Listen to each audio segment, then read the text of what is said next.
강의는 한 3시간 정도 진행을 할 거고요. 처음에 한 4, 50분 정도는 여러분들이 오늘 이 특강을 왜 듣고 있는지 누군가가 시켜서 온 친구들 특히나 집중을 해줘야 돼요. 알았죠? 자, 오늘은 여러분께서 그 고등학교 생활에 필요한 이런 탐구활동 보고서라던가 이런 걸 어떻게 쓰는 게 좋을지 또 왜 써야 되는지에 대해서 한번 말씀을 드려볼 거예요. 자, 혹시 지금 학년 때부터 한번 봐보고 싶은데 혹시 지금 예비 고1 이제 나는 이제 고등학교를 들어간다. 3명. 그리고 나는 고등학교 생활을 해봤다. 지금 고등학교 2학년으로 올라간다. 좋습니다. 대부분이 지금 예비 고등학교 2학년인 것 같고요. 혹시 1학년 생활을 하면서 뭐 수행평가라던가 탐구활동 보고서라던가 이런 거는 뭐 쓸만했나요? 아니면 좀 어려웠나요? 아니면 어떻게 해야 되는지 몰랐었나요? 우리 이렇게 입꼬리 이렇게 내리고 있는 학생? 수행평가하는 건 어땠어요? 학교에서? 어려웠어요. 그냥 학교에서 시키니까 이렇게 하는 거고 어떻게 해야 되는지 혹시 정확하게 나는 알고 있다. 고등학교 선생님들께서 이거는 왜 하는 거고 어떻게 해야 되는지 정확하게 알려준 적이 있다. 라는 친구들이 있나요? 그쵸? 지금 우리 예비 고1 친구들 누군가가 시켜서 온 친구들은 대부분 예비 고1이군요. 그래서 필요성을 아마 전혀 못 느끼고 있을 거예요. 지금 근데 딱 1년 선배들이 지금 1년 동안 어떻게 해야 되는지도 모르고 왜 하는지도 모르는 상황이 아마 여러분들도 고등학교 2학년으로 올라갈 때쯤 아마 똑같은 상황이 될 겁니다. 그래서 오늘 제가 이 자리에 있다라고 생각을 해주시면 좋을 것 같고요. 오늘은 탑고려 학원에서 이런 탐구활동 보고서라던가 이런 내용들을 왜 써야 되는지 그리고 또 어떻게 써야 되는지에 대해서 제가 말씀을 드릴 거니까 한번 끝까지 집중해 주시면 좋을 것 같아요. 자, 일단 저 사람은 누구지라는 생각이 들 수도 있을 것 같아서 일단 제 소개부터 먼저 간단히 드려보자면 저는 한국교육파트너스라는 회사를 운영하고 있는 권재호라고 합니다. 반갑습니다. 박수도 칠 줄 아는군요. 좋습니다. 자, 저는 개인적으로는 고려대학교 경제학과를 졸업을 했고요. 그리고 소프트웨어 벤처 융합전공이라는 게 고대에 있어요. 경영학과랑 컴퓨터학과를 합쳐놓은 건데 이제 이과도 졸업을 했고요. 그래서 이과를 졸업해서 창업한 후배 창업가들을 위해서도 전문가 자문위원으로도 일을 하고 있습니다. 그리고 개인적으로는 티스포 코리아라는 교육봉사 사단법인에서 우리 저소득층 학생들을 보다 더 좋은 대학교에 보내본 경험도 있고요. 요즘에는 약간 좀 기울어져 가는 것 같긴 한데 강남대성학원이라는 곳에서 논술 첨삭팀장 일을 하면서 논술 첨삭하시는 선생님들을 가르치거나 아니면 스카이반 학생들을 관리해본 경험도 있어요. 그리고 혹시 여러분들 입시 컨설팅이라는 표현 아시나요? 들어보셨나요 혹시? 그죠? 입시 컨설팅 받는 친구들은 아마 거의 없을 수는 있을 것 같은데 입시 컨설팅을 하기 위해서 입시 컨설턴트 자격증을 따는 기관들이 있어요. 그래서 이런 자격증을 따신 분들이 그동안 본인의 직관과 노하우를 가지고 컨설팅을 하시던 부분들을 저희들이 구조화하고 자동화하는 방향으로 이런 학생부 관리 프로그램을 개발을 했고요. 이걸 바탕으로 여러분들께서 다니고 있는 고등학교 선생님들이라던가 아니면 여기 뒤에 같이 앉아 계신 선생님들 교육은 한 4,500번 정도 이상 그리고 지난 7년 동안 약 3만여 명의 학생들의 학교생활 기록부를 모니터링을 하면서 단순히 선생님이 작년에 의대 3명 보내봤는데 이렇게 하면 되더라 라는 게 아니라 전국적으로 진짜 학생부 관리를 잘해가지고 좋은 대학교에 간 학생들의 데이터라던가 학생부 관리를 잘해주시는 선생님들의 특징이라던가 이런 내용들을 바탕으로 여러분들한테 일부 내용 한번 간단하게 한번 진행을 해보도록 할게요. 자, 제가 운영하고 있는 회사는 한국교육파트너스라는 회사고요. 과거에는 저희도 학생들을 대상으로 이렇게 교육을 하는 걸 했었어요. 온라인으로. 여러분들도 누구나 지금 벌써부터 집중력이 흐려지는 친구들이 있나요? 그리고 이런 태블릿이나 노트북은 지금 잠깐 닫아둬도 괜찮습니다. 왜냐면 이게 어차피 이따 여러분들이 하실 때 배터리가 다 되는 경우들이 있다 보니까 일단 닫아두시고 꺼두시는 게 좋을 거예요. 자, 저희도 한 7, 8년 전쯤에는 여러분들께서 온라인으로 누구나 본인이 로그인하고 회원가입해가지고 학생부 관리를 스스로 잘할 수 있는 프로그램을 만들어서 한 7, 8년 전쯤에 처음으로 시작을 했었어요. 그런데 혹시 여러분들도 이제 고등학생이니까 대한민국 고등학생들의 인강 완강률이 몇 프로 정도 될 것 같으세요? 인강을 물론 여러분들의 돈으로 듣진 않겠죠? 엄마 아빠의 돈을 가지고 인강을 결제해놓고 끝까지 듣는 학생들의 비율이 얼마나 될까요? 몇 프로 정도 될 것 같아요? 우리 예비 고1 학생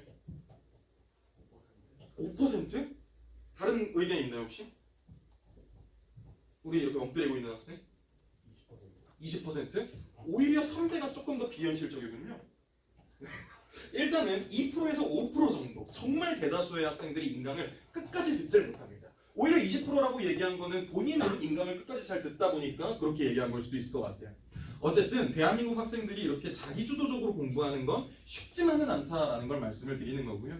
그래서 요즘에는 저희들이 오늘도 이런 학종 프로라는 프로그램을 가지고 여러분들에게 교육하는 배경 자체는 선생님들께서 잘 쓸 수 있는 프로그램들을 만들어서 저희는 공급하는 일들을 하고 있습니다.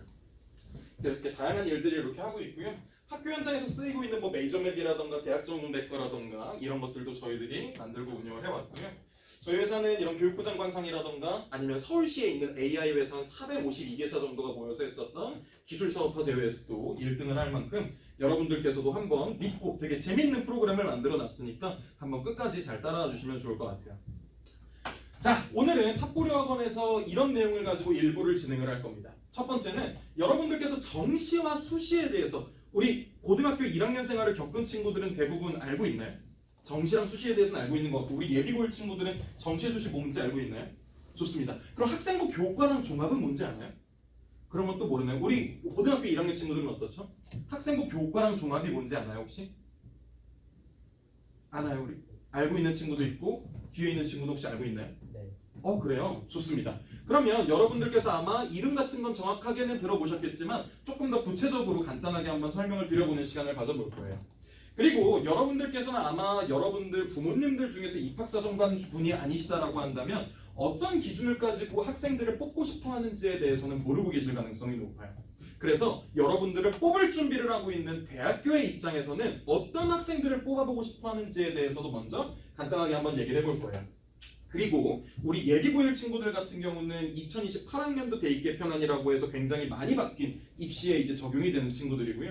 지금 고등학교 1학년 친구들 같은 경우는 재수를 하지 않는 이상은 2028 대입 개편안에 직접적으로 영향은 없겠지만 2028 대입 개편안이 발표가 된 이상 그때까지 점진적으로 그거랑 비슷해질 수밖에 없어요. 그렇죠? 막 2027년도까지는 막 완전 반대로 가다가 2028년도부터 막 완전 반대로 가고 이렇게 되진 않을 거란 얘기예요. 그래서 여러분들께서도 직접적으로 영향을 받지는 않겠지만 내가 대학교 갈 때쯤 어떤 식으로 바뀌게 될지에 대해서 간단하게 보시는 시간도 되면 좋을 것 같아요. 그리고 학교생활기록부란 무엇인지에 대해서도 한번 정확하게 한번 짚어볼 거고요. 대학교를 갈 수 있는 학교생활기록부라는 건 뭔지 그리고 이런 대학교를 갈 수 있는 학교생활기록부를 만드는 방법에 대해서도 한번 얘기를 해볼 거예요. 이렇게 해서 오늘 간단하게 1부를 맞춰볼 거고요. 2부에서는 한 2시간 정도 시간을 들여서 사실 2시간보다 빨리 끝날 수도 있습니다. 제가 탐구활동 보고서를 여러분들께서 직접 써보실 수 있도록 이런 계열 선택 검사는 한 번쯤 다 받아보셨죠?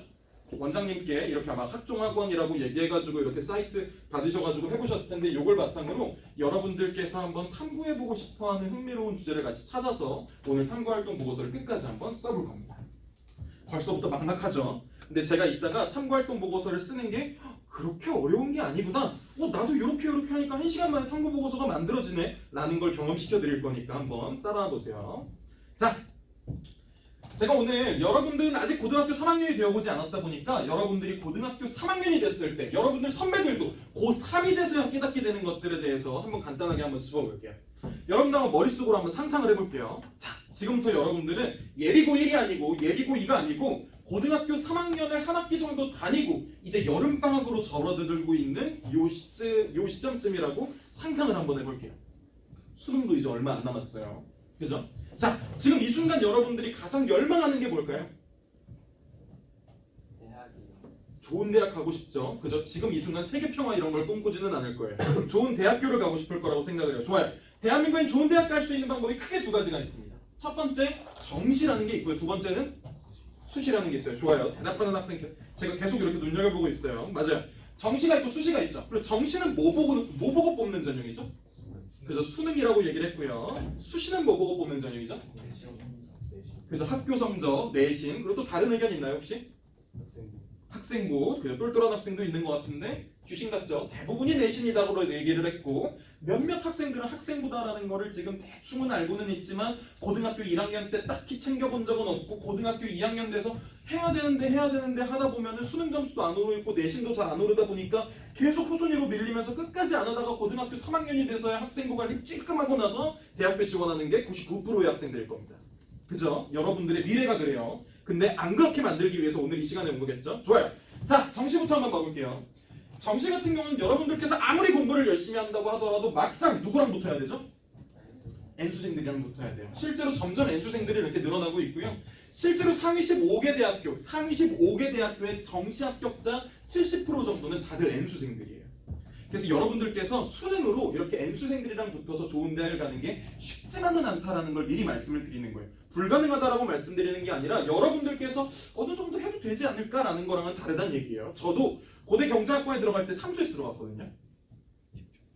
여러분 오 하는 친구도 있고 어떻게 5년을 더 했지? 이렇게 생각하는 친구들도 있고 아니면 뭘 삼수까지 생각보다 능력 없는 인간인 것 같은데 이런 생각도 드실 것 같은데 제가 이런 얘기를 굳이 하는 이유는 뭐냐면 삼수를 하다 보면 재수생, 삼수생들이 얼마나 수능에 미쳐있는 놈들인지 너무 잘 알고 있어요. 이 친구들은 눈 뜨는 순간부터 눈 감는 순간까지 뭐만 하죠? 학교 안 가도 되죠? 수행평가 안 해도 되죠? 담임선생님이랑 안 싸워도 되죠? 얘는 뭐만 하면 되죠? 수능 공부만 하면 돼요. 기출문제만 계속 풀면 되는 거예요.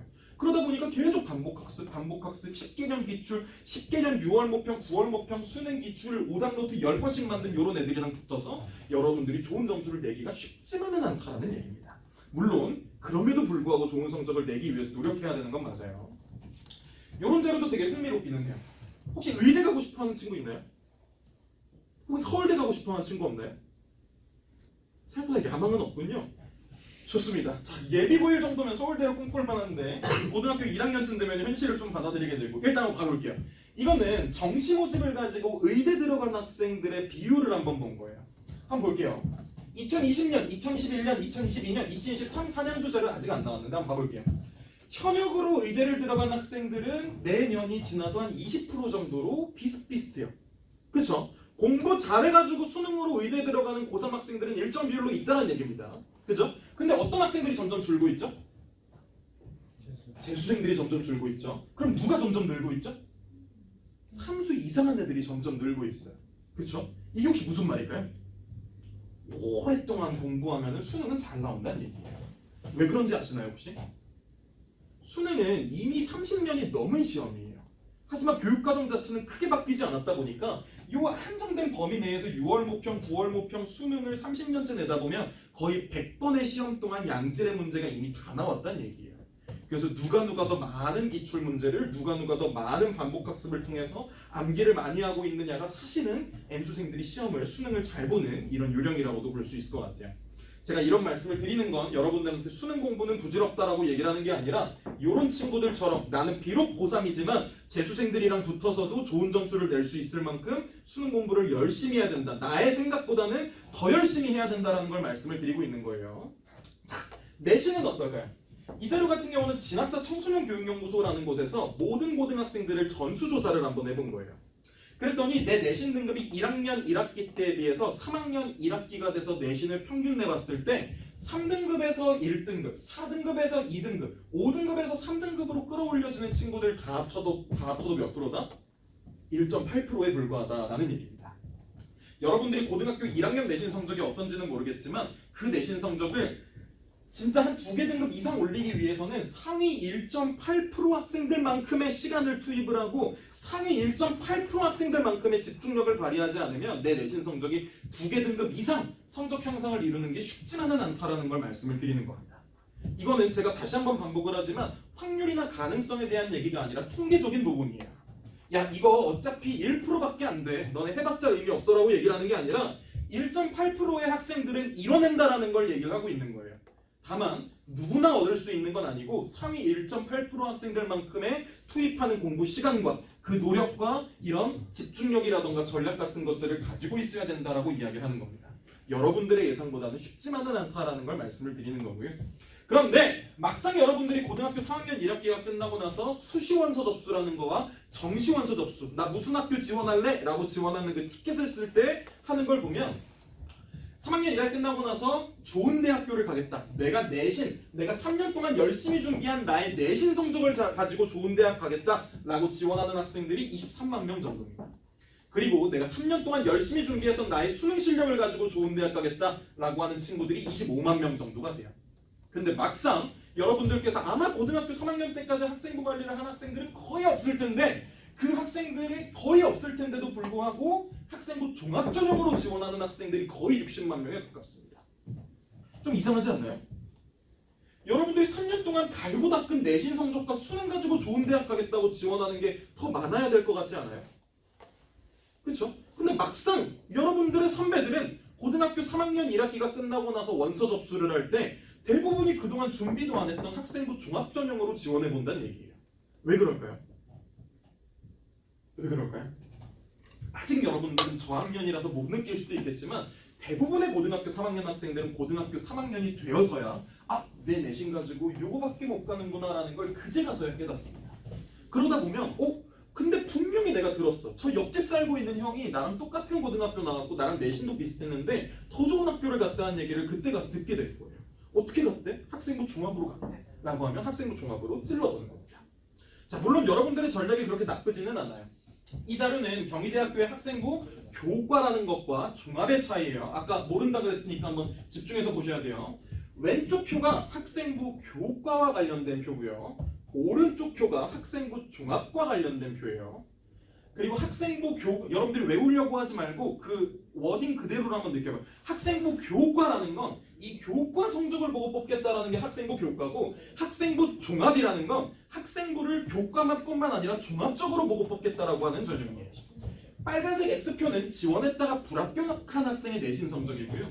동그라미, 검은색 동그라미는 지원해서 합격한 학생의 내신 성적이에요. 이해되셨죠? 자, 학생부 교과는 대부분의 학생들이 1, 2등급대에서 지원을 합니다. 그쵸? 빨간색도 그렇게 멀리 떨어져 있진 않아요. 그리고 실제로 합격하는 학생들로 1, 2등급대 안에 다 나오고 있어요. 근데 학생부 종합 같은 경우는 어떻죠? 5, 6등급대에서 지원하는 학생들이 충분히 있어요. 그리고 4, 5등급대에서도 합격하는 학생들이 유의미하게 있습니다. 그렇죠?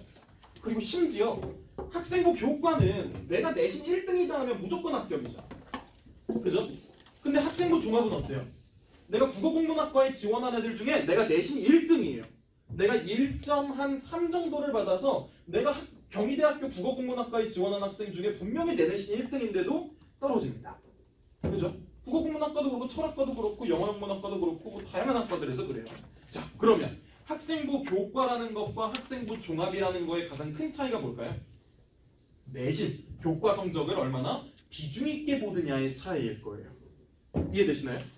학생부 교과는 내신을 크게 본다는 얘기죠. 학생부 종합은 내신을 조금 비중을 적게 두고 다른 부분에서 또 중요한 점들을 본다라는 얘기예요. 즉 이해되셨나요? 자, 이런 식으로 그래서 여러분들께서 만약에 고등학교 3학년 1학기가 끝났을 때 내 내신 성적이 3등급 중반대 정도로 끝났다라고 한다면 학생부 근데 죽었다 깨어나도 경희대를 가고 싶다라고 한다면 학생부 교과로 지원하는 것보다는 학생부 종합으로 지원을 해보는 게 그래도 합리적인 선택일 거긴 해요. 근데 여러분들께서 아무리 3등급 중반이라고 하더라도 이런 친구들을 뛰어넘을 수 있는 점수가 아니다라고 학생부 관리가 안 되어 있다라고 한다면 사실상 지원을 해도 불합격하는 학생들도 많다라는 거에 주목해보면 좋을 것 같기는 해요. 자, 경희대뿐만 아니라 다른 학교들도 마찬가지예요. 한양대 같은 경우는 학생부 교과의 70% 컷이라고 하는 자료인데 70% 컷이라는 자료는 뭐냐면 한양대학교에 들어간 학생들 1등부터 문 닫고 들어온 꼴등 학생까지 쭉 줄 세워놓고 상위 70%너 내신 몇이야? 라고 물어본 자료가 이 자료예요. 학생부 교과는 1.41 한양대에서 학생부 종합에서는 2.89 한 1.4개 등급 정도는 뛰어넘는 걸 볼 수 있고요. 그죠? 연대 같은 경우도 1.53 2.31, 0.8개 등급 정도는 역전하는 모습도 볼 수 있고 고대 같은 경우도 1.71, 2.8에 한 1.1개 등급 정도 여러분들의 지금 9등급 체제 안에서 내신 등급 한 0.8 적게는 0.5개 등급 많으면 한 2개 등급까지도 역전해 볼 수 있는 게 학생부 종합이다라는 얘기입니다. 근데 이제 대학교 입장에서는 자 여러분들께서 대학교 입장으로 한번 생각을 해본다고 하면 수능 잘 보는 한번 이거 한번 손들어 볼까요? 수능 보고 뽑는 전형이 있고 내신 성적 보고 뽑는 전형이 있고 학생부가 좋아가지고 뽑는 전형 이렇게 세 가지가 있다고 생각했을 때 수능 보고 수능 좋아가지고 뽑는 학생이 가장 뽑고 싶다. 여러분들이 대학교 입장이라고 생각했을 때 수능 좋은 애 뽑고 싶다. 손. 오케이 수능 좋은 애 뽑고 싶다 2명 또 더 없나요? 오케이 3명 내신 좋은 애 뽑고 싶다 손 3명 정도 학생부 좋은 애 뽑고 싶다 손 또 3명 정도 좋아요 약간 반반반 이렇게 해가지고 3분의 1 3분의 1 3분의 1 나뉜 것 같은데 한번 대학교의 입장을 한번 봐볼게요. 자 대학교의 입장에서는 이건 대학교 교수님들이 교육부에다가 우리 이렇게 좀 교육정책 만들어주세요 라고 얘기한 자료예요. 봐볼게요. 자, 교수님들께서 일반인들은 수능 위주가 중요하다고 생각하고 있는데 대학교는 학생부 위주 선발을 선호한다라는 얘기를 하고 있습니다. 왜 그러냐면 한번 봐볼게요. 혹시 중도 탈락률이라는 자료가 뭔지 한번 들어보신 분 계세요? 중도 탈락률 그대로 그 이름을 한번 저희들이 생각해볼까요? 외우려고 하지 말고 중도에 탈락하는 비율이에요. 대학교에 이 친구가 들어왔는데 중도에 탈락해버리는 비율을 얘기하는 거예요. 중도에 탈락한다는 얘기는 이렇게 이 친구가 공부를 너무 못해가지고 제적당하거나 자퇴하거나 아니면 편입하겠다고 학교를 나가버리거나 아니면 휴학하고 나서 반수해가지고 다른 학교 가버리거나 이런 친구들을 중도 탈락률이라고 불러요. 근데 중도 탈락률이라는 게 대학교 입장에서는 되게 예민한 문제인 게 뭐냐면 예를 들어서 고대 경제학과에서 연대 공과대학교에서 100명 정도를 뽑았다고 생각을 해볼게요. 이번 신입생을. 근데 이 100명이 뽑혔으니까 교수님 입장에선 이제 곧 100명이 있겠구나 라고 해서 첫 번째 수업을 들어갔더니 100명이 아니라 몇 명이 있죠? 한 3, 40명밖에 없는 거예요. 뭐야? 야, 그 6, 70명 어디 갔어? 라고 물어보니까 걔네 지금 다 어디가 있죠? 시대인지가 있는 거예요. 강남대전 가요. 재수하겠다고, 반수하겠다고. 의대 간다고, 연대 의대 가겠다고 반수하고 있는 겁니다. 이게 대학교 입장에서 뭐가 문제인지 여러분들 좀 감이 오시나요? 일단 첫 번째 돈이 안 되겠죠. 등록금을 안 낼 거고. 두 번째는 뭐가 문제가 있죠? 진짜 연대 공과대학교에 들어와가지고 내가 공대생으로서 진짜 이런 공과와 관련해가지고 열심히 연구하고 싶었던 애들은 지금 어디 있는 거죠? 재수하고 있는 거예요. 근데 의대 갈 생각을 갖고 있으면서 혹시 모르니까 걸쳐놨던 애들이 6, 7명이 되는 이런 모양새가 지금 대학교에서는 문제가 되게 크다라는 얘기예요. 평균적으로 봤을 때 수능으로 들어온 학생의 중도 탈락률이 상대적으로 높더라는 거예요. 왜 그럴까요? 맞아요. 나도 이제 N수생이다. 나도 이제 수행평가 안 해야 되고 내신 안 챙겨야 되고 수능만 열심히 공부해서 나도 이제 더 한번 좋은 학교 가보겠다라고 얘기하는 학생들이 상대적으로 많다는 얘기예요. 학생부 교과는 왜 그렇죠? 내 내신에 만족스럽지 않다 보니까 나도 이제 한 번 더 해보겠다라고 얘기를 하는 거예요. 학생부 종합은 왜 상대적으로 낮을까요? 뽑는 기준 자체가 적어도 고등학교 2, 3학년 때부터는 이 친구가 무슨 학과를 가고 싶어서 노력한 모습이 고등학교 학교생활 기록부에 있는 친구들을 뽑는 전형의 학생부 종합이다 보니까 상대적으로 이렇게 뽑은 학생들은 중도 탈락률이 낮다라는 얘기예요. 그러다 보니까 대학교에서 봤을 때 대학교에서 공부를 얼마나 열심히 하는지를 볼 수 있는 학점도 학생부 종합으로 들어온 학생들이 상대적으로 높고 학생부 교과로 들어온 학생들이 상대적으로 좀 낮고 이런 수능으로 들어온 학생들의 또 학점도 조금씩 낮다 보니까 대학교 입장에서는 학생부를 종합적으로 보고 뽑고 싶어하는 걸 여러분들께서 여기서 보실 수가 있을 거예요. 그래서 교수님들께서 뭐라고 하는지도 한번 같이 읽어볼게요. 집중하세요 여러분. 아직 30분도 안 지났어요 여러분. 집중력 적어도 50분은 가야죠. 교수님들이 이런 얘기를 하는 거예요. 교육부한테. 수능 위주 전형으로 입학한 학생들은 반수 등의 형태로 다시 수능을 치러 더 좋은 대학에 가려는 경향성이 강하대요. 학업 충실도가 떨어지고 이는 대학 교육에 악영향을 미칠 수가 있다라고 교수님들이 느낀다는 얘기입니다. 하지만 반면에 학생부 종합전형은 자신의 흥미, 적성대로 진학한 학생들이 많다 보니까 학업 충실도가 높대요. 그리고 국가장학금 수혜율도 높고 국가장학금 받는 비율도 되게 높고요. 재수생 비율은 오히려 낮고 현역 애들이 많이 들어오다 보니까 대학교 입장에서는 단순히 수능, 내신 점수 좋아서 뽑는 것보다 고등학교 2, 3학년 때부터는 뭐라도 좀 한 친구들을 보고 뽑는 학생부를 종합적으로 보고 뽑는 전형이 좋다는 얘기입니다. 그러면서 교수님들이 뭐라고 하냐? 수능 위주 전형 확대는 대입뿐만 아니라 대학 교육에도 안 좋은 영향을 미칠 수가 있다 보니까 우리가 분석한 이 결과를 보여주고 있으니까 어떤 전형이 자기 꿈을 실현하고자 하는 학생에게 가까운 전형일지를 보고 2028 대입 개편안에 적용해달라고 교수님들이 이렇게 얘기를 한다라는 얘기입니다. 자, 대학교 입장에서는 좀 어떤 전형을 가지고 학생들을 뽑고 싶어 한다는 거에 대해서 조금 감이 오셨나요? 그래서 오히려 아까 예비고일 친구들께서 얘기해 주셨던 학생부를 종합적으로 보고 뽑고 싶어 하지 않을까라는 게 조금 더 가깝고 수능으로 뽑는 것 같은 경우는 점점 조금씩 떨어지고 있는 추세이긴 합니다. 자, 오늘 예비고일 1 친구들만 있는 게 아니라 이런 고등학교 다른 친구들도 있으니까 쭉 한번 넘어가 볼게요. 자, 요 자료를 한번 봐보면 네, 한번 볼게요. 여러분들께서 아까 계속 여러분들이 수능, 내신 여기에만 이렇게 빠져있는 여기서부터 계속 꺼내드리려고 하는 거거든요. 볼게요. 한 20년 전까지만 하더라도 수능만 잘 봐서 좋은 대학 갈 수 있는 게 절반 이상이었어요. 수능이 만들어진 지 10년도 채 되지 않았던 파릇파릇한 수능제도까지만 하더라도 수능만 잘 봐도 좋은 학생이야 라고 해서 뽑던 때가 있다는 얘기예요. 근데 지난 20년 동안 모종의 이유로 인해서 꾸준하게 수시 모집 비중이 늘어왔어요. 정시 모집 비중이 줄어들고요. 자, 그러면서 2022학년도에는 77%까지 늘었고 2023년도에는 78%, 2024년도, 5년도 79.6%, 79.9% 아마 여러분들이 대학 가게 되는 2027학년도라던가 2028학년도쯤에는 80% 이상을 수시로 뽑을 걸로 예상이 되고 있어요. 수능은 한 20% 미만이고. 자, 볼게요. 이렇게 많아지고 있는 수시 모집 인원 안에서 학생부 교과랑 종합만 볼게요. 오늘 논술학원 다니는 친구 있나요? 오늘 우리 글쓰기 특강이 되게 좋을 것 같긴 한데 논술이랑 실기는 오늘 잠깐 빼보고 학생부 교과랑 종합 가지고만 한번 봐볼게요. 학생부 교과는 뭐 보는 거라 그랬죠? 교과 성적 내신을 보는 거라 그래서 학생부 종합은 뭐 보는 거라 그랬죠? 그래서 내신 플러스 종합적으로 보는 거라 그랬어요. 학생부 교과 내신 위주로 뽑겠다라고 하는 학생부 교과가 학생부를 종합적으로 보고 뽑겠다는 학생부 종합보다 2배가 더 많습니다. 내신 보고 뽑겠다고 하는 대학교가 더 많다는 얘기예요. 제가 얘기했던 거랑 좀 다르지 않나요? 그렇죠? 자, 근데 여러분들이 가고 싶어하는 저 대학교가 저 지방 구석구석에 있는 대학교들인가요? 아니죠? 여러분들 웬만해선 인수도권 정도는 해봐야겠죠? 수도권으로 좁혀보면 학생부 교과보다 종합이 더 많습니다. 인수도권이면 만족하시나요, 여러분? 만족해요?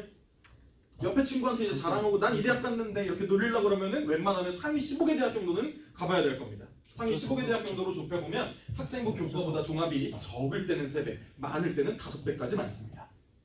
이것만 보더라도 여러분들이 가고 싶어하는 좋은 대학교들은 좋은 학생들을 뽑아볼 수 있었던 기회가 많은 좋은 대학교일수록 단순히 수능 점수, 내신 점수만 좋아서 뽑기보다는 학생부를 종합적으로 보고 뽑고 싶어 한다는 걸 여러분들께서 오늘 좀 이 시간을 통해서 알아가시길 바랄게요. 자, 뭐 많은 자료들을 가져오긴 했는데 서울대 같은 경우도 일단은 뭐 이런 얘기 보는 것처럼 네, 뭐 정시 전형, 원래 수능만 보겠다라고 하던 정시 전형에서도 40% 정도를 학생부를 반영을 해요, 서울대는. 그리고 서울대가 시작하면 뭐 이거 같이 볼까요? 네, 뭐 여기 지금 있는 것처럼 네, 정시 뭐 이런 내용. 자, 2028학년도 지금 여러분들에 적용되는 내용인데 서울대 같은 경우는 수시 정시 할 것 없이 서류와 면접 등의 정서평가 강화 움직임이 눈길을 끈다. 정시의 경우 교과평가 반영 항목과 비율을 높여서 사실상 정시에서도 학생부 종합만큼의 서류평가 결과를 반영할 걸로 보인다라고 얘기를 하고 있어요. 아까 여러분들께서 정시는 수능 보는 거예요 라고 얘기를 했지만 서울대부터가 그렇지 않다는 얘기예요. 원래 한 20% 정도 학생부를 반영하는 걸 40%까지 반영한다라고 지금 이야기를 하고 있어요. 서울대가 시작하면 보통 어디가 따라오죠? 맞아요. 연대고대가 따라오고. 이거 왜 그런지 아시나요 혹시? 서울대 멋지니까? 왜 따라오는지 혹시 아시나요? 예를 들어서 서울대랑 연대랑 입학 전형이 되게 비슷해요. 근데 고대는 자기 나름대로의 이런 주체성을 가지고 아니 우리는 이렇게 뽑을 거야 라고 해서 좀 이상한 정책을 갖고 있어요. 그러면 서울대 떨어진 애들이 다 어디로 가죠? 연대로 갈 수밖에 없어요. 그래서 서울대 떨어진 애들을 주워 먹으려고 고대 연대가 비슷하게 맞추는 거예요. 그러면 고대 연대 떨어진 애들 주워 먹으려고 서성환이 바뀌고 중경열시가 바뀌고 직업국이 바뀌는 이런 플로우라고 봐주시면 돼요. 자, 서울대가 이렇게 시작하니까 연고대뿐만이 아니라 더 좋은 뭐 다른 학교들도 다 따라오게 돼 있어요.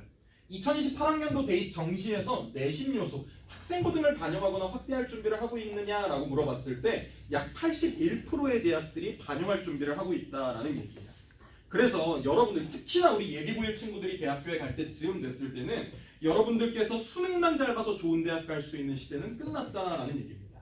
그리고 지금 고등학교 1학년 친구들, 고등학교 2학년으로 넘어가는 친구들 같은 경우는 막상 여러분들이 고등학교 4학년이 됐을 때 어떻게 바뀌어 있을지 한번 봐볼 필요는 있다라는 얘기입니다. 제가 이 얘기를 드리고 있는 이유는 여러분 정시 합격하려면 학생부가 제일 중요해요 라고 얘기하는 게 아니에요.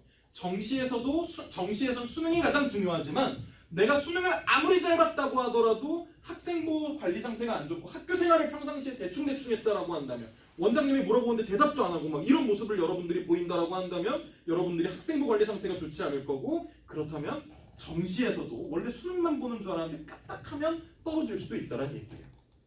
정시도 이런데 학생부 교과도 마찬가지예요. 학생부 교과도 아무리 내신이 내가 좋다고 하더라도 학생부 관리 상태가 안 좋고 학교생활 대충 했다라고 한다면 여러분들께서 까딱하면 떨어질 수 있다는 얘기를 드리고 있는 거예요.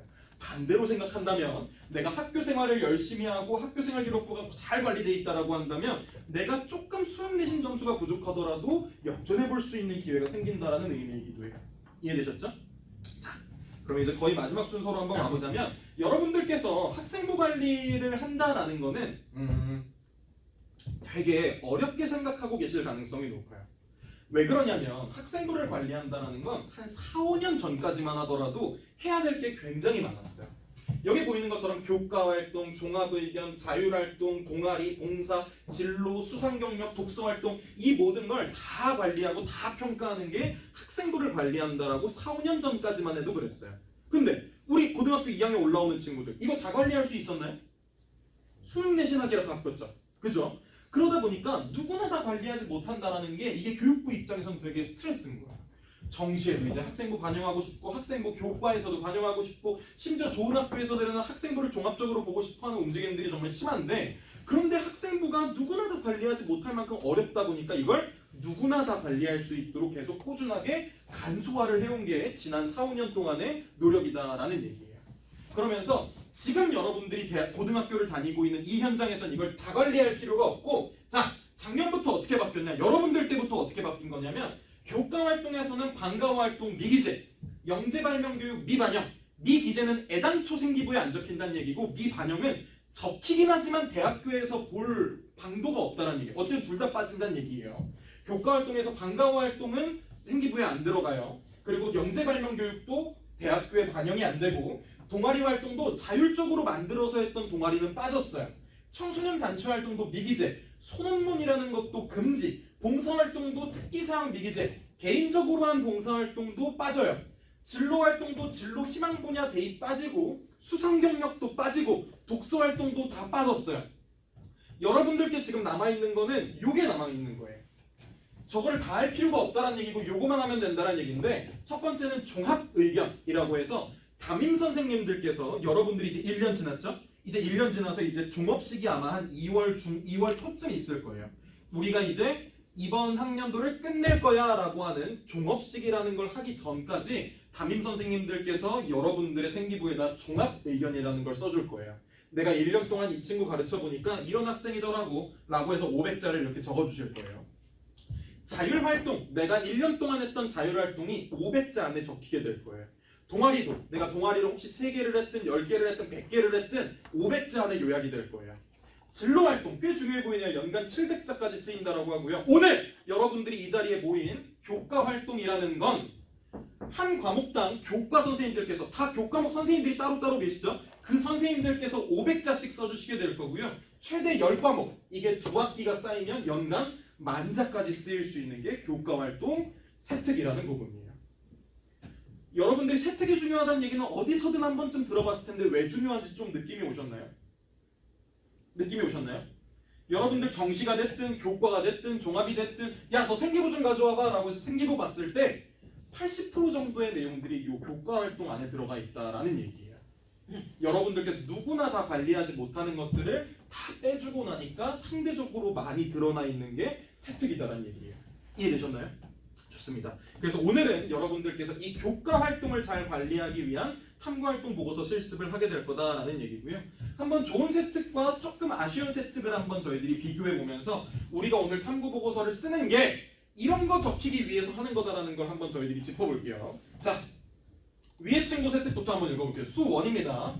이제 여러분들 듣게 되시겠죠? 자, 수1. 로그가 정의되기 위한 조건을 구하는 문제를 만들고 밑과 지수 조건을 이용해 해결함. 로그가 정의되기 위해 밑이 1이 되면 안 되는 이유를 적절한 예를 들어 알기 쉽게 설명함. 로그의 밑과 지수가 삼각함수 형태로 주어져 있을 때 로그가 정의되기 위한 조건을 이용해 삼각부등식을 만들고 사인 함수와 코사인 함수의 그래프를 그려 부등식이 성립하기 위한 해를 구함. 수학 공부 진짜 열심히 한 친구죠. 그죠? 수학 공부 진짜 열심히 한 좋은 세특입니다. 아래 선배 세특을 한번 읽어볼게요. 같은 수1입니다. 수학 탐구 활동에서 건축물을 중심 키워드로 건축 속의 함수 그래프를 조사했대요. 특히 에펠탑의 측면을 로그 함수로 나타낼 수 있다는 사실을 통해 건축물에 관심을 가지고 자료를 탐구하기 시작한 동기가 돋보이네요. 현수선의 함수식과 구조적 특징 그리고 가우디 건축물의 다양한 현수선의 예에 대한 자료를 정리했고요. 판테온 신전 동구조의 특징과 사그라다 파밀리아의 속삭이는 회랑 속 수학적 원리를 탐구했고 실제로 보고 감상할 수 없던 한계점을 극복하기 위해서 다양한 자료들을 찾아봤대요. 이를 정리해서 자율 발표 활동 시간에 친구들에게 알기 쉽게 설명도 했고요. 다양한 건축물에 대해서 조사하면서 건축에 적용되는 수학이라는 분야에 대해서 탐색해볼 필요성을 느꼈대요. 이 선배는 무슨 학과 가고 싶어하는 친구일까요? 그죠? 이런 세특이 1학년 1학기부터 3학년 1학기까지 여러분들이 수시원서 접수하기 전까지 총 5학기 동안 약 40~50명의 선생님들께서 이런 내용을 써주시게 될 거고 대학교에선 나중에 이걸 보고 나중에 누가 보는 거죠? 대학교에 있는 입학사정관이라는 분들이 보고 대학교에서 뽑은 교수님들께서 보고 이 친구를 뽑을 건지 안 뽑을 건지 보게 될 텐데 이런 내용들 보고 야 이 친구는 거의 한 4, 50명 선생님들 중에서 한 20분 정도가 이렇게 써줄 정도면 고등학교에서 전교 1, 2등 하던 애겠는데? 라는 걸 보는 걸까요? 아니죠? 야, 4, 50명 선생님 중에서 한 20분 정도가 이렇게 써줄 정도면 이 친구 우리 대학교 건축학과 들어오면 공부 진짜 열심히 하겠는데? 라는 걸 본다는 얘기입니다. 여러분들께서 좀 어떤 내용들을 어필을 해야 될지 좀 감이 오시나요?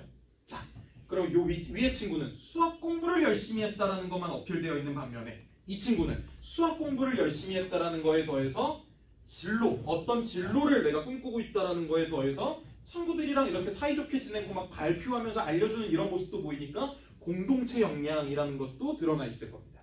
그죠? 여러분들께서 오늘 탐구활동 보고서를 쓰는 목적 자체는 세특에 이런 내용들이 균형감 있게 들어가기 위해서 쓰는 거다라는 걸 이해해 주시면 좋을 것 같아요. 첫 번째는 내가 고등학교 수업을 들으면서 와, 이런 내용을 내가 적용시켰어 라고 해서 고등학교에서 배웠던 내용을 적용시키는 학업 역량과 여러분들이 혹시라도 가고 싶어하는 희망 학과, 여러분들 계열 선택 검사 받은 거 있죠?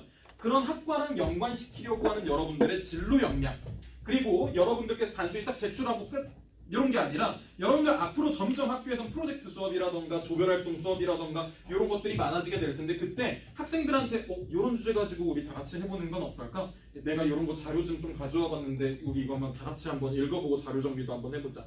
이거 내가 발표하는 건 좀 숙기가 없어 발표 못할 것 같은데 발표 자료는 내가 한번 만들어가지고 한번 해볼게 라고 이런 협조하는 모습을 보인다던가.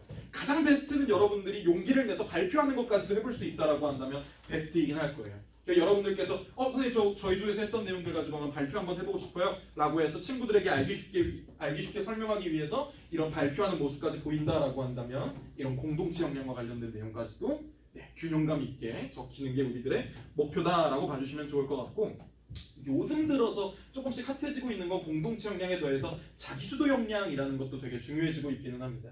그래서 이런 내용들을 여러분들한테도 자료를 한번 보내줄 테니까 한번 확인을 해보면 좋을 것 같고요.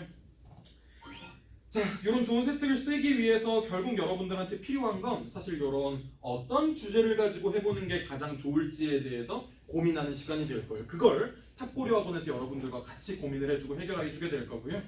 그리고 여러분들께서 앞으로 탐구활동 보고서를 쓰는 데 있어서 여러분들께서 어려워하시는 부분들이 좀 모를 거예요. 그래서 모른다는 거에 대해서 어렵다라고 느끼는 친구들도 있을 거거든요. 나는 탐구활동 보고서 금방 쓸 수 있을 것 같은데 라고 하는 친구 있나요? 좀 어려울 것 같아 라고 생각하는 친구 있나요? 둘 다 안 든 친구는 뭐죠? 중립인가요? 의견 없음? 이런 태도는 학생부 종합전형으로서 아주 좋지 않은 태도입니다. 다시 한번, 나는 학생부 탐구활동 보고서 쓰는 게 어렵게 느껴진다. 좋아요. 자, 여러분들께서만 어렵게 느끼고 있다라고 한다면 약간의 오해가 있을 수가 있어요. 방법을 모르고 있을 가능성도 있고요. 막연하게 어렵게 느끼고 있을 가능성도 있어요. 어렵게 느끼시는 분들은 여러분들이 이렇게 이미 사라져버린 소논문과 헷갈리고 있을 가능성이 높아요. 소논문이라는 건 뭐냐면 저희가 고등학교 선생님한테 제출하는 게 아니라 한 번도 보지 못한 대학교 교수님한테 제출하는 거예요. 벌써 어렵죠? 대학교 교수님한테 제출하기 위해서는 수준이 적어도 어느 정도여야 될까요? 대학생 수준이어야 될 거예요. 그럼 대학생 수준이라는 걸 보여주기 위해서 엄청나게 막 복잡하게 막 써야겠죠? 벌써 어려워요. 이거 누구나 다 할 수 있나요? 못하니까 사라져버린 거예요. 누구나 다 할 수 있는 것들만 남겨놨다고 했어요. 2028학년도 이제 학생부 관리와 관련해가지고 가장 핵심이 되는 내용은 누구나 고등학생이라면 할 수 있도록 만들어놨다는 얘기예요.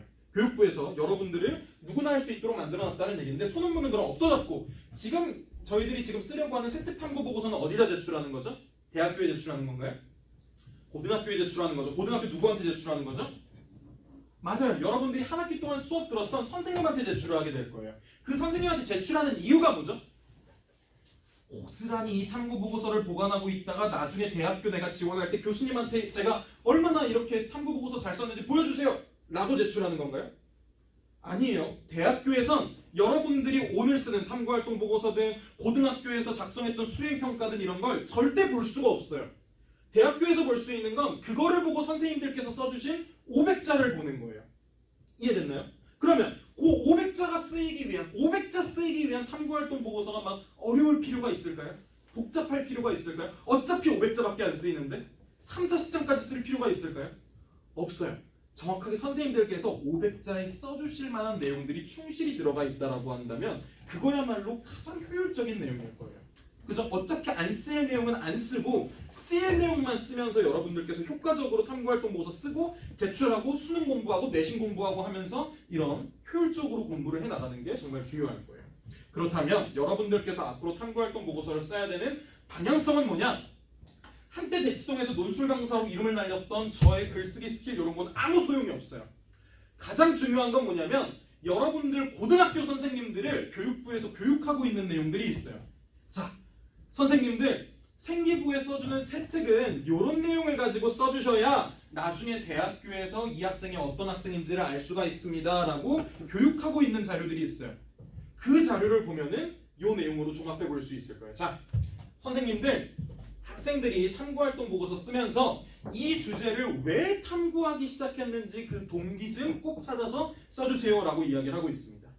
그리고 학생들이 탐구했던 내용은 한두 문장으로 꼭 요약 좀 해주세요 라고 이야기를 하고 있어요. 그리고 여기서 끝나는 게 아니라 이 학생이 이런 탐구를 진행하면서 뭘 그렇게 어려워했는지, 이 어려워했던 걸 극복하기 위해서 얼마나 끊임없이 노력했는지, 이 노력하는 과정을 통해서 이 친구가 뭘 배우고 느꼈는지, 어떤 부분에서 성장한 학생인지를 찾아서 써달라라고 이야기를 하고 있습니다. 이해됐나요? 여러분들께서 탐구활동 보고서가 막 엄청나게 깊어질 필요가 없어요. 여러분들이 막 대학교 수준처럼 나는 고등학교 1학년인데 고등학교 4학년 선배들처럼 막 엄청 어렵게 쓸 필요가 없다는 얘기예요. 요런 내용들 쓰일 만큼 선생님 저는 요런 데 관심이 있어가지고 요런 흥미가 요런 동기로 해가지고 시작이 됐고요. 저는 그래서 요런 거 탐구를 진행을 했고 그 탐구한 내용 조금 구체적이면 좋겠죠. 구체적으로 써주고 나서 그 내용에 대해서 한번 간단하게 요약도 해드리고. 근데 선생님 제가 이거 하면서 마냥 쉬웠던 건 아니에요. 하다 보니까 이게 뭐 예를 들어서 논문이 너무 수준이 너무 어렵기도 하고 이게 무슨 말인지 뭐 단어조차도 좀 이해가 안 되고 혹은 여러분들이 무슨 러시아 관련된 뭐 기사를 보고 싶은데 저는 러시아어를 못 해가지고 이런 거 자료 조사하는 게 되게 어려웠어요. 근데 제가 요즘에 뭐 이런 챗GPT라던가 아니면 파파고와 같은 이런 번역기 같은 거를 활용을 해가지고 이런 신문 기사와 관련된 걸 번역을 해가지고 제가 또 이렇게 탐구 보고서에 녹여내기도 했고 이런 과정을 통해서 제가 제2외국어 관련해가지고도 별로 무리 없이 제가 탐구할 수 있는 방법에 대해서도 한번 체득하게 됐고요. 제가 탐구한 이거에 대해서 저는 이전에는 몰랐는데 이런 것도 알게 됐어요. 저 나중에 대학교 가가지고 이런 것도 한번 해보고 싶어졌어요. 라고 여러분들이 배우고 느낀 점과 성장한 비율을 쓴다라고 한다면 네, 충분히 좋은 탐구 보고서다라는 얘기입니다. 이해되셨나요? 내용이 어려울 필요도 없고 주제가 어려울 필요도 없고 주제가 굉장히 고급스러울 필요도 없어요. 여러분들이 메디컬 계열 누구나 다 세특 관리를 잘하고 있는 전 최상위권을 목표로 하는 게 아니고 기본적인 관리를 필요로 한다라고 한다면 여러분들도 충분히 좋은 세특을 쓸 수 있고 충분히 한두 등급 정도는 역전하면서 좋은 대학을 가볼 수 있을 거예요. 이해되셨나요? 제가 거의 여러분들과 약속했던 시간을 한 10분 정도 넘겨서 50분 정도 진행을 했는데 자, 그래서 오늘은 여러분들과 한번 탐구활동 보고서를 한번 써볼 거예요. 탁고려학원에서 저희 학종 프로라는 프로그램을 도입을 해주셨고 이걸 가지고 여러분들이 탐구활동 보고서를 써볼 수 있는 연습을 오늘 한번 해볼 겁니다. 여러분들이 수능 내신에 집중하면서도 나의 학생부, 나의 생기부를 계열 선택 검사와 목표 대학 설정을 바탕으로 AI 입학사정관분들이 여러분들의 생기부도 진단도 해줄 거예요.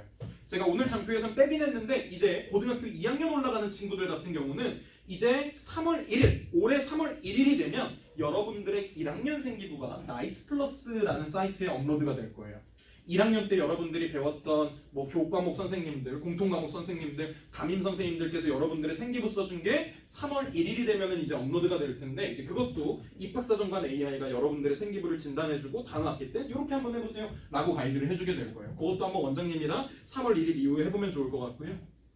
여러분들이 흥미있어 할 만한 주제 데이터도 오늘 찾아주게 될 거고요. 이 탐구활동 보고서를 여러분들께서 그냥 쓰기 시작하는 게 아니라 저희들이 만들어 놓은 탐구 보고서 툴과 AI 어시스턴트를 통해서 여러분들이 끝까지 한번 탐구활동 보고서를 쓸 수 있도록 한번 도와드려 볼 거예요. 자, 일단 여러분들께서 계열 선택 검사는 다 받으셨죠? 그죠? 요거 막 선택 해가지고 요런 결과지 받았을 거예요. 받아봤나요? 네, 어때요? 좀 맞는 것 같나요?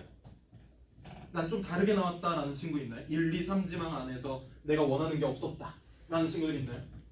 그런 경우들도 종종 있긴 해요. 우리 남자 학생들 같은 경우는 게임공학 이런 것들이 나오기도 하는데 여러분들이 너무 순수해서 그래요. 게임 좋아하니까 뭐 게임 선택하다 보면 이제 게임 공학이 나오는데 그런 친구들은 컴퓨터학과 쪽으로 가가지고 뭐 동아리에서 막 게임도 만들어 본다던가 이런 것도 되게 좋은 방법일 거고요. 어쨌든 이런 결과들 보면서 여러분들과 오늘 이런 내용들을 바탕으로 한번 이런 것들 한번 짚어주게 될 거고요. 여러분들이 가고 싶어하는 희망 학과가 있다라고 했을 때 그 학과에 진학하기 위해서 어떤 선택 과목을 들으면 좋을지에 대해서 이미 고등학교 2학년 올라가는 친구들은 선택 과목 다 선택했겠지만 고3에 올라가면서는 어떤 과목들을 선택해보면 좋을지에 대해서도 원장님이랑 한번 상담받아보면 좋을 것 같아요. 자, 그리고 목표 대학 설정 같은 경우도 이따가 혹시 시간이 있으면 한번 해보도록 하고, 자, 그러면 오늘은 저희가 한번 탐구활동 보고서를 한번 써는 걸 한번 진행을 해볼게요. 자, 제가 쉬는 시간 갖기 전에 저희 프로그램을 가지고 어떻게 탐구활동 보고서를 쓰는지 한번 보여드려 볼게요. 자, 제가 보이시죠? 예를 들어서 제가 탑고려 학생이라는 학생을 한번 제가 주제를 한번 발급을 해줘 볼게요. 제가 여러분들한테 어떤 식으로 주제를 발급을 해줄 거냐면 여러분들께서 한번 주제를 찾아볼 수 있도록 한번 권한을 줄 거예요. 예를 들어서 여러분들께서 이따가 쉬는 시간에 제가 한 명씩 불러가지고 여러분들이 가고 싶어하는 희망 대학과 학과 입력해가지고 과목 설정을 해줄 건데 여러분들한테 이런 식으로 이번 주 토요일 오늘까지 해가지고 탐구활동 보고서 한번 만들어보자 라고 해서 주제를 한번 찾아봐 라고 권한을 준 거예요. 그러면 여러분들 지금 아까 다 태블릿이랑 노트북에서 이런 페이지로 들어오게 될 거예요. 여러분들 이렇게 세특 주제 관리로 들어오게 돼서 과제 관리라는 걸로 다시 한번 여러분들 이게 메인 페이지죠? 여기에서 여러분들의 세특 주제 관리로 들어가게 될 거예요. 세특 주제 관리로 들어오면 과제 관리라는 걸로 들어가면 선생님이 나한테 주제를 한번 찾아보라고 줬네 라고 확인을 할 수가 있을 거예요. 그럼 주제 발급을 눌러보게 되면 여러분들이 지금 서울대학교 경제학과를 가고 싶은 학생이다 라고 한다면 경제학과랑 어떤 과목을 연관시켜 볼까 라고 해가지고 그 과목을 선택하는 거예요. 그래서 뭐 여기서 이제 여러분들이 나중에 한 학기 중에는 선생님 저 5단원과 관련된 주제가 필요해요 라고 하면은 이렇게 5단원 안에서만 찾을 수도 있지만 오늘은 이렇게 단원 무시하고 전체적으로 내가 앞으로 듣게 될 그 과목과 관련해 가지고 어떤 주제 가지고 해보면 좋을지 한번 찾아볼 거예요. 그래서 그 과목을 선택을 하고 학과 연계 주제 찾기라는 걸 이렇게 눌러보게 되면 여러분들한테 이렇게 주제를 2개씩 보여주게 될 거예요. 그러면 이 2개의 주제를 한번 여러분들이 읽어볼 거예요. 세계 입헌주의라는 주제가 있고 우주개발이라는 주제가 있어요. 배경 지식은 이렇고 탐구 주제를 한번 읽어보는 거예요. 여러분 태블릿 가지고 모든 국가를 공평하게 판결 내릴 수 있는 국제법의 제정은 쉽지가 않다. 어쩌고 저쩌고 기본적 인권을 보호하기 위함은 국제사회가 개별 국가에 개입하도록 허용하는 국제법을 만드는 걸 정당화할 수 있는가? 만약 이것이 정당화된다고 하면 이 국제법은 누가 만들어야 될까? 요거에 대해서 논의를 진행해보자. 이런 주제도 한번 괜찮은 것 같아. 또 옆에 주제를 한번 읽어보니까 미국의 아르테미스 프로젝트는 우리나라 및 일본을 비롯해서 달 탐사 프로젝트고 어쩌고 저쩌고 현재 우리나라 우주 경쟁력이 어떤 수준인지 비교 분석해보자 라는 식으로. 그럼 이 2개 중에서 나는 이게 조금 더 흥미로운 것 같아 라고 선택을 하면 또 다른 주제가 하나 추가가 될 거예요. 이번엔 로비라고 해가지고 한국말로 표현하여 첨탁이다 라고 해서 이런 주제가 나오게 될 거고 또 한번 읽어볼 거예요. 이번 사례에서 필립 모리스가 로비를 통해 얻고자 하는 것은 기업의 경영관리 관점에서 도찰해보고 이러한 로비가 실질적으로 이거 되게 흥미로워 보이는데 난 이걸로 해볼래. 그럼 또 한 번 선택하면 또 다른 주제가 나올 거예요. 양해각서라는 주제가 또 나올 거고 나 읽어봤는데 난 여전히 이게 더 좋은 것 같아. 또 한 번 나는 엔데믹 투어리즘 포비아는 뭐야? 이렇게 나 여행 좋아하는데 나 이게 더 흥미로운 것 같은데 또 막상 이렇게 애플 나 이거 아이폰 쓰고 있는데 애플은 어쩌고 막 애플의 경영을 미치는 영향 요 주제 가지고 한번 해볼래 라고 해서 여러분들이 이 주제를 가지고 선택을 할 수도 있는 거고요. 만약에 여러분들이 주제가 다 읽어봤는데 마음에 드는 주제가 없었다라고 한다면 모든 주제가 마음에 안 들어요 라고 하면 선생님들께서 더 많은 주제 풀에서 여러분들에게 딱 맞는 주제를 찾아주게 될 거예요. 이해되셨나요? 어쨌든 여러분들에게 지금 가고 싶어하는 희망 학과와 맞춰서 주제를 보여주게 될 거고 양자택일하면서 해보고 싶은 주제를 찾으면 되고 그 해보고 싶은 주제를 찾았는데 이 주제가 나한테 마음에 안 든다. 마지막 선택까지 마음에 안 든다. 제가 잠이라 그랬네요. 자는 친구가 있어서. 마음에 안 든다라고 한다면 그 마음에 안 들었을 때는 이렇게 모두 주제가 마음에 안 들어요 라고 하면은 선생님께서 이렇게 보시고 주제를 찾아주게 될 거예요. 이해되셨나요? 자, 그럼 예를 들어서 제가 이걸 가지고 주제를 찾았다라고 생각을 해볼게요. 저는 통합사회에서 탐구활동 보고서를 써볼 거고요. 이걸 가지고 여러분들께서 어떻게 탐구활동 보고서를 쓰는지 제가 한번 보여드려 볼게요. 자, 제가 다시 한번 강조를 하지만 여러분들께서 탐구활동 보고서를 쓰는 건 막연하게 이제 생각하면 안 돼요. 요 내용이 들어갈 수 있는 탐구활동 보고서를 쓰는 게 여러분들의 오늘의 목적이에요. 이해되셨죠? 자, 가볼게요. 일단 여러분들께서 요거 그냥 한번 쭉 읽어보세요. 뭐 탐구의 바다에 들어온 걸 환영합니다. 탐구를 쉽고 편하게 AI의 도움과 최소한의 입력만으로 서른불능 결론을 갖춘 체계적인 초안이 완성된다. 요거 한번 읽어보고요. 다음으로 넘어가면은 이제 아까 여러분들께서 고른 주제에 대해서 한번 이렇게 저희들이 볼 수 있을 거예요.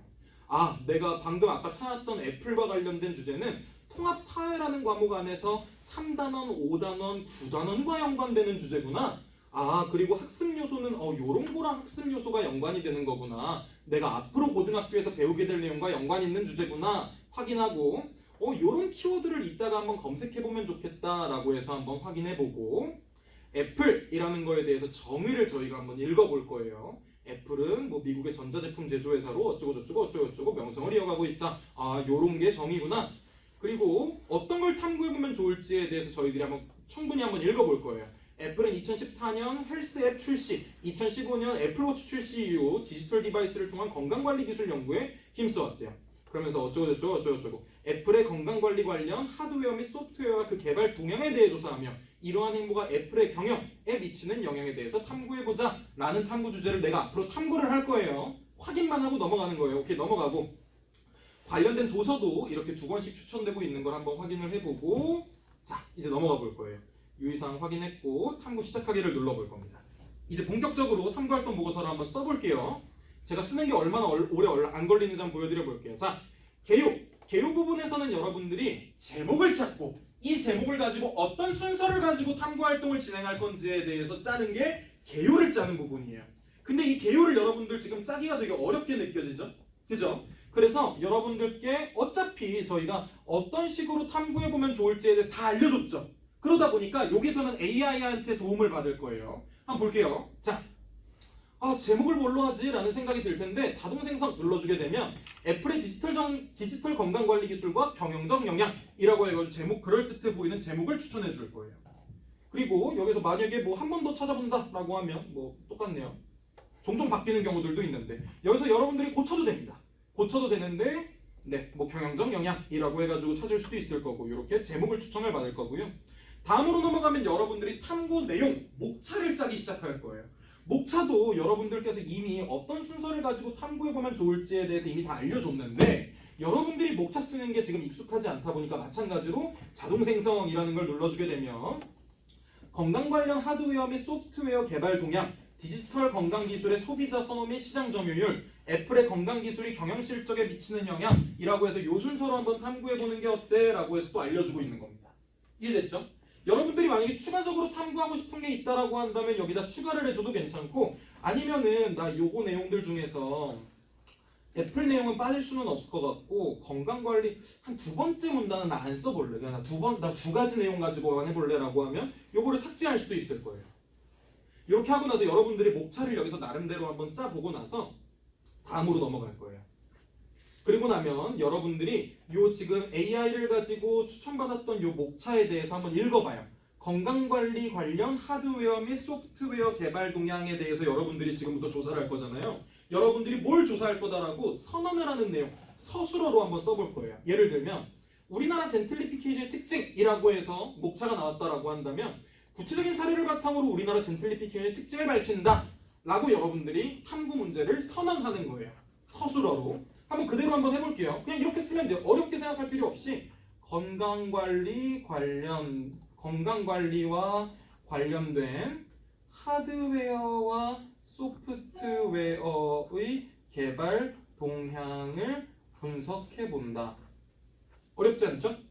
그냥 명사형으로 추천해준 내용을 여러분들이 충분히 읽고 선언하는 내용이에요. 요거 어떻게 이따가 나오는지 보여드려 볼게요. 애플의 건강 기술이 애플의 경영 실적에 어떠한 영향을 미치는지 조사한다. 어렵지 않죠? 이렇게 하고 넘어가는 거예요. 그리고 나서 이제 서론으로 넘어가 볼 건데 자, 서론에서는 여러분들이 어떤 탐구 동기를 가지고 썼는지를 써달라 그랬죠. 서론에서. 그죠? 그래서 여러분들께서 서론의 동기를 쓸 때 한번 유형들을 생각을 해보는 거예요. 교과학습, 내가 학교 공부하다 보니까 동기가 발생됐는지, 아니면 내가 진로 탐색을 하다 보니까 발생이 됐는지, 다른 과목을 공부하다 보니까 발생이 된 건지, 일상생활로부터 발생이 됐는지, 이런 것들을 유형들을 한번 생각을 해보고, 오늘은 제가 정해줄게요. 여러분들이 교과학습으로부터 학교 수업을 공부하다 보니까 내가 이 주제가 생각났다라고 한번 정해줄 거고, 교과학습으로부터를 선택하고 요 과목이 아까 뭐였죠? 요 괄호의 내용들을 나한테 맞게 바꿔가는 거예요. 아까 과목이 뭐였죠? 그죠? 통합사회였죠. 통합사회에서 시장경제와 금융이라는 요 단원을 제가 써볼게요. 통합사회에서 내가 5단원 시장경제와 금융단원에서 뭐에 대해 학습했죠? 자본주의의 시장경제와 시장경제 속 경제주체의 역할에 대해서 자본주의와 시장경제 그리고 시장경제 속 경제주체의 역할 등에 관해 학습하면서 뭐에 대해서 관심이 생겼죠? 애플과 건강관리 기술에 대해서 뭐 궁금해졌다, 뭐 흥미로웠다, 흥미가 생겼다, 구체적으로 알아보고 싶어졌다 이런 것까지 선택해보고 만약에 여러분들이 동기를 조금 더 욕심을 내면서 한 번 더 써보고 싶다라고 하면 추가를 해도 돼요.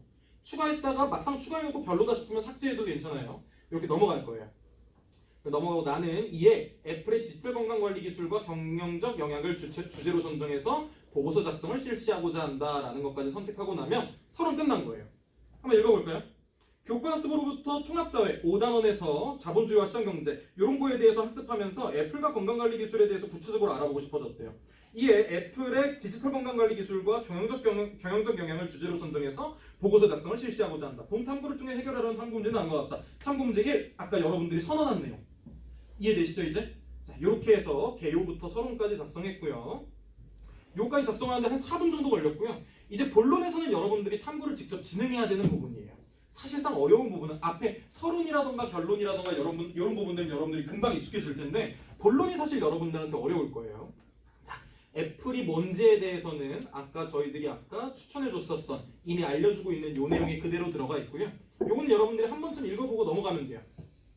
넘어가고 첫 번째, 이제 건강관리 관련해가지고 하드웨어와 소프트웨어 개발 동향에 대해서 여러분들이 조사를 할 거예요. 자, 조사하려면 여러분들 일단 뭐부터 해야 될까요? 어떤 키워드를 어디다 검색해야 되는지부터 알아야겠죠? 그죠? 그래서 여기 주제 요약 키워드라고 해가지고 이 주제를 작업해주신 스카이 전공생 선배가 이 주제 탐구하려면 애플워치 건강이나 마케팅 전략이나 이런 키워드 한번 찾아보는 게 어때? 라고 지금 제안을 해주고 있습니다. 그래서 이런 키워드들을 예를 들어서 여러분들이 애플워치 건강이라는 키워드를 구글에다가 찾아볼 수도 있고 네이버에다가 찾아볼 수도 있고 빙에다가 찾아볼 수 있는 이런 식으로 통합 검색창을 만들어 놨어요. 그래서 이런 키워드를 일단 여러분들이 찾아볼 수도 있을 거고 혹은 검색 포탈이 아니라 나는 학술자료 찾아보고 싶어 라고 하면 DBPR라는 사이트, 키스라는 사이트, 리스라는 사이트, 구글 스칼라라는 사이트 이런 사이트에다가도 검색해 볼 수 있도록 만들어 놨어요. 그리고 학술자료가 아니라 보도자료, 내가 신문자료 같은 거 찾아보고 싶다라고 하면 구글 뉴스에도 찾을 수 있고 네이버 뉴스에도 이렇게 찾아볼 수 있도록 만들어 놨어요. 그래서 여러분들께서 이런 키워드 중심으로 찾아볼 수 있도록 또 만들어 놨고 영상 자료는 이런 유튜브에다 찾을 수 있도록 만들어 놨는데 이렇게 기본적으로 자료 조사를 하면 됩니다. 근데 여러분들께서 오늘 이 정해진 시간 동안에 자료 조사를 직접 하고 이런 게 조금 거북하고 좀 낯설게 느껴진다라고 한다면 이 옆에 AI 어시스턴트의 도움도 한번 받아보면 좋을 거예요. 자, 이 주제, 건강관리 관련된 하드웨어와 소프트웨어 개발 동향에 대해서 찾기 위해서 AI 선생님은 이런 키워드를 한번 검색해보라고 지금 알려주고 있어요. 이런 키워드도 한번 검색해보시고요. 지금 이 문단에서 주제를 탐구하기 위해서는 요거 한번 읽어보세요 라고 얘기를 하는 거예요. 이거는 AI 탐구 가이드라고 해서 이 파트에 대해서 조사할 때 유의사항 같은 걸 알려주는 선생님이라고 생각해 주시면 돼요. 애플의 건강관리 관련 하드웨어 및 소프트 개발 등을 탐구하려면 먼저 애플이 발표한 주요 제품과 기능을 이해하는 것이 중요하다. 어쩌고저쩌고 앞으로 이런 것들의 방향성을 엿볼 수 있는 중요한 단서를 제공할 거다. 라는 식으로 이 탐구 가이드를 한번 읽어보고 자료조사를 해보면 좋을 거고요. 이런 탐구 가이드를 통해서 어떻게 탐구 보고서를 쓰는지도 또 잘 모르겠다라고 한다면 이 아래쪽에는 이런 탐구 보고서 예시가 들어가 있어요. 이거를 그대로 쓰면 안 돼요, 여러분. 그대로 쓰면 결국 좋은 탐구 보고서가 되지는 못할 텐데 일부러 저희들이 요거는 복사 붙여넣기도 못하게 해놨고 그리고 뭐뭐하고 있음, 뭐뭐뭐뭐함, 뭐뭐뭐뭐줌 이런 식으로 이렇게 종결어미를 이상하게 만들어놨어요. 여러분이 탐구 보고서에는 뭐뭐뭐뭐 했다, 뭐뭐뭐뭐 뭐 하였다라는 식으로 이제 마무리를 해야 될 텐데 이런 식으로 저희들이 얘기를 하고 있다라는 얘기고요. 잠시만요. 네, 그래서 이런 내용도 한번 읽어보면 좋을 것 같고. 그리고 여러분들이 혹시라도 이런 내용들을 저희들이 제공을 했음에도 불구하고 어렵다라고 한다면 혹시 챗GPT 써본 학생 있나요? 요즘 많이 쓰고 있군요. 챗GPT 어떤 식으로 대화해야 되는지는 그럼 대충 알 것 같아요. 여기 AI 질문하기 버튼을 누르게 되면 여기에 이 해당 주제에 대해서 충분히 학습을 하고 있는 AI 선생님이 답변을 해주게 될 거예요. 예를 들어서 건강관리 하드웨어와 관련된 2년, 1년 이내의 국내 보도자료를 찾아줘 라는 식으로 입력을 하면은 얘가 이제 자료조사를 해줄 겁니다. 그래서 여러분들께서 챗GPT를 안 써본 학생들도 여기다가 저희들이 뭐 질문 예시 같은 것도 넣어놨으니까 다양하게 한번 챗GPT랑 소통을 해보면서 여러분들이 자료조사도 조금 더 용이하게 해볼 수 있을 거예요. 좀 기다려 볼게요. 인터넷 환경 때문인가? 좀 오래 걸리는 것 같은데 오래 걸려도 사실 1분 안에는 다 나오게 될 거고요.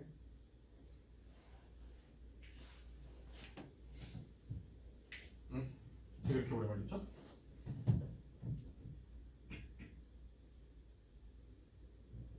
어쨌든 본문 파트는 막 이런 식으로 여러분들께서 앞으로 찾아볼 수 있을 거예요. 뭐 이런 식으로 쭉쭉쭉 알려주고 있죠? 네. 그래서 이런 참고 문헌과 관련해가지고 삼성전자 갤럭시 워치 5 시리즈 출시라고 해서 보도자료 내용으로 알려주고 있고 1년 이내라고 하니까 2023년도, 2024년도 이런 자료들을 알려주고 있는 것 같아요. 그래서 여러분들께서 이런 식으로 조사를 해볼 수도 있고 그냥 이렇게 여러분들께서 챗GPT랑 소통하면서 자료 조사를 한다라고 생각을 해줘도 돼요. 그리고 이것까지는 여러분들께 말씀을 안 드려보는 게 좋을 것 같기도 한데 여러분께서 만약에 탐구활동 보고서 본문을 쓰는 게 너무나도 어렵다라고 한다면 참고해볼 만한 내용을 이렇게 만들어 볼 수도 있을 거예요. 예를 들어서 위 내용을 바탕으로 두 문단의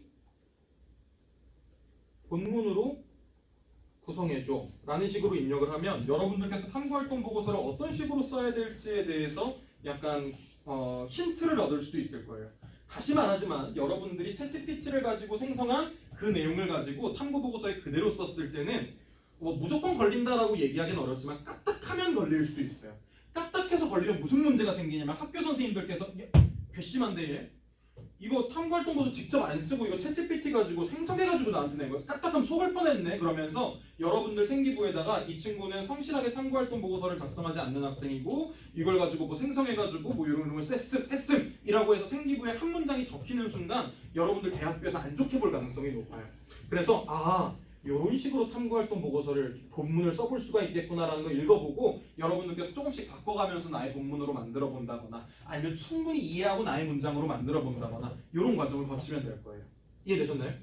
네. 그래서 이런 것도 여러분들께서 활용해 보실 수가 있을 거고 만약에 제가 이거를 그대로 따가지고 한번 탐구활동 보고서를 한번 써왔다라고 한다면 이렇게 탐구 내용 정리라고 해가지고 또 버튼을 눌러보게 되면은 한두 문장으로 요약까지 해주게 될 거예요.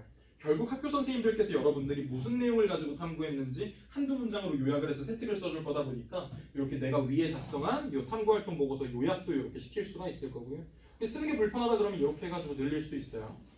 자, 어쨌든 이런 내용을 넘어가 보고 두 번째 본문은 제가 대충 입력해 볼게요. 꼭 이렇게 요약까지 마무리를 해야만 넘어가게 되는 거고요.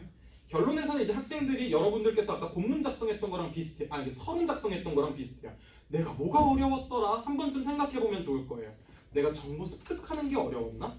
내용, 이 탐구 지식 수준이라던가 외국어 능력에서 내가 좀 부족함이 있었나? 아니면 탐구 방법이 어려웠었나? 이런 유형들을 선택하고 괄호 내용들을 나에게 맞는 걸로 바꿔가면서 문장을 한번 써볼 거예요. 여러분들 이제 거의 끝났어요. 이제 여러분들이 이제 타임이 될 거니까 너무 힘들어하지 마세요. 극복한 방법도 내가 누구한테 물어봤는지 아니면 어떤 자료를 참고해봤는지 읽기 쉬운 책을 읽어봤는지 읽고 쉬운 영상 자료를 찾아봤는지 아니면 생성형 AI 같은 거에 도움을 받아가지고 대신 한번 자료 조사를 시켰는지 이런 것들에 대해서 여러분들이 한 번쯤 작성을 해봐도 좋을 것 같고요. 다음으로 넘어가서 저는 이게 제일 중요하다 생각해요. 여러분들이 결국에는 대학교 입장에서 봤을 때 여러분들이 무슨 주제를 가지고 탐구했는지는 뭐 아무 관심이 없는 건 아니지만 여러분들이 조사한 내용이 다 비슷비슷할 거예요. 근데 그 와중에 교수님들 눈에 들어오는 건 뭐냐면 얘가 얼마나 노력하고 어떤 걸 배우고 느꼈고 어떤 부분에서 이런 과정적으로 성장했는지를 보고 싶을 텐데 여러분들 배우고 느낀 점 써라 그러면은 어떻게 쓸 것 같아요? 막 떠오르는 좋은 문장들이 막 있진 않죠? 한번 요거는 오늘 한번 읽어봐도 좋을 거예요. 진로 탐색과 관련해서는 희망진로가 사회에 기여하는 역할을 확인했다. 희망학과에 진학해서 공부하고 싶은 지점을 발견했다. 희망진로의 전망을 구체적으로 알게 됐다. 교과학과 관련해서는 더 공부하고 싶은 부분을 발견했다. 이런 문장들을 여러분들이 선택을 하면 이렇게 학습이 더 필요한 부분을 확인했다라는 유형을 또 선택을 하면 주제의 어떤 부분에 대해 이해를 심화하기 위해서 무슨 교과에서 어떤 부분에 대해서 학습해볼 필요성을 느꼈다라는 식으로 여러분들이 문장을 작성할 수 있도록 만들어 놓은 거예요. 그래서 여러분들이 이런 유형들, 내가 뭘 느꼈는지 한번 그 유형을 선택해보고 괄호 내용 바꿔가면서 한번 탐구활동 보고서 이렇게 마무리해보면 좋을 것 같아요. 그러고 나면 내가 이렇게 탐구했던 내용 요약과 어떤 부분이 어려웠는데 어떻게 극복했는지, 그래서 뭘 배우고 느꼈는지 이렇게 입력을 해주게 될 거고요. 그러면 이렇게 초안이 이렇게 작성이 될 거고 여러분들께서 제출하기를 누르게 되면 오늘 할 거는 끝입니다. 이해되셨죠? 자, 다시 한번 요약을 해보자면 여러분들께서 찾을 수 있는 주제를 이번 쉬는 시간 동안에 이렇게 계속 발급을 해줄 거예요. 그럼 여러분들께서 양자택일 하면서 기억하시죠? 요 주제가 좋은가? 요 주제가 좋은가? 요 주제가 좋은 것 같아요. 요 주제 선택하고 그럼 그 주제 가지고 탐구보고서 오늘 끝까지 써보는 게 목표가 될 거예요. 이해되셨죠? 네. 자, 저희 한 10분 정도 2시 반까지 한번 쉬어보도록 할 거고요. 들어오는 학생들별로 제가 한 명 한 명씩 이런 계정을 세팅해 줄 거니까 잠깐 한 10분 정도